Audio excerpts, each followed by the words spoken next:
this video has been sitting around in drafts for so long, I thought I should just do the narration. Okay, so this is a speed paint of a various amount of Ranbu I use, and he's called Rome in all of these, and he's pretty human in most of them except for Boogie Woogie. But so this is where the base comes in, so we're just trying to get the skin tone down and all that. So there are 3 AUs, and they are Syndicates, which is a crack fluff AU involving an unholy amount of warrior cats, and then a superhero AU called Ender Prince, and Boogie Woogie, which is an AU of Ender Prince where he's a villain.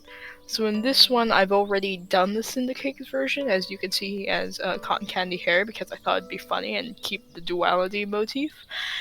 And currently working on Ender Prince. And he doesn't have his natural hair color in any of these because I need some way to go put the sort of duality motif he has in his character on here without crossing too far into content creator territory. So he's just he's got blonde hair that's just very dyed. So Boogie Woogie, this is more of his civilian design than proper vigilante design, because he does eventually get a cool superhero suit to do things with, but for now he just took 2 shoes and spray painted them or whatever. So I haven't actually seen this footage in a while, so I'm just kind of watching to see what happens. I don't know where he got the half and half jacket. I think that'd be pretty hard. I think it's a color block thing or something. Yeah, that makes sense.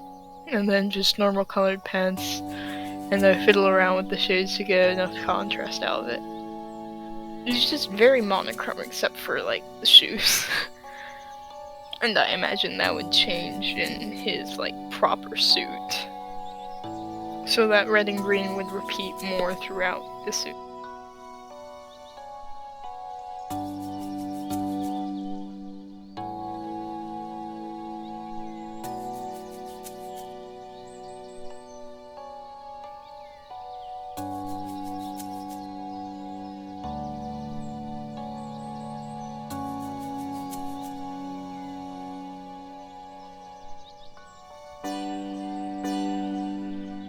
And they're Syndicate.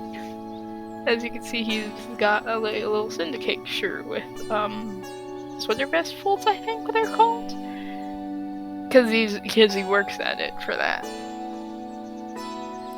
And then Boogie Woogie, he becomes 10,000 times more of a theater kid, which is, I know, is kind of out of character, but it makes it more interesting for designs. Opens up a few more avenues, and because he doesn't have someone to make the suit for him, he just kind of pulls things together to make it swag enough.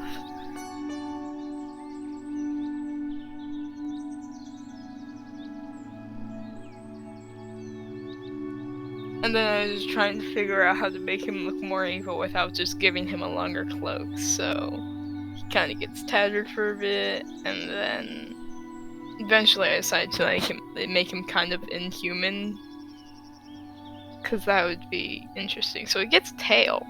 How does the tail work, you may ask? I don't know.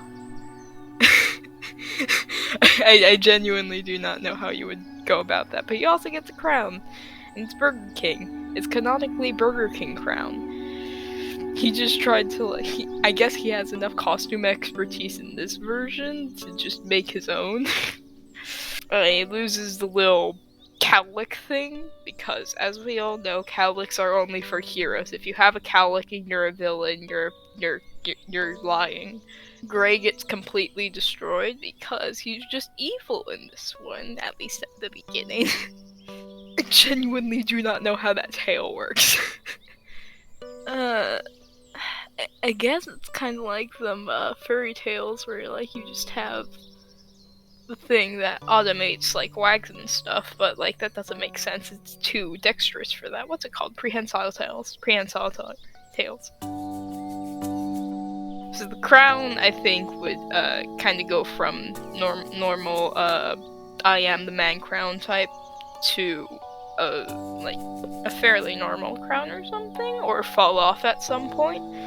Because funnily enough, in another AU of Ender Prince, he becomes Wolf Prince because Werewolf Gimmick is a fun song.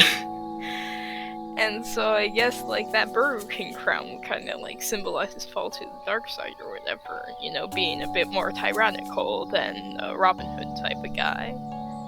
So I guess the crown would like be removed as he gets more domesticated or become a Halo or something. I don't know. I think it'd be funny with like the demon and semi-demon imagery that his character gets in common design. So yeah, that's fun. He also gets a suit just because Dad's a little more dressed up in this version. Yeah, doing the Burger King crown was actually fairly difficult. And of course, to add a bit more color, to draw a bit more attention to the face, which would be a bit more threatening this time around, color the mask. His face isn't more threatening, by the way, I'm just like saying that, like, how to put this. So part of the reason why I colored the mask would be that it's not black and white. He's not black and white in this version. He's not struggling with morality as much. So drawing more attention to the face would, in color, would like stop replicating black and white and be more focused on just drawing color and being fancy. So it's a bit more interesting. Also puts him apart from the other versions. So there are the 3 romeboos.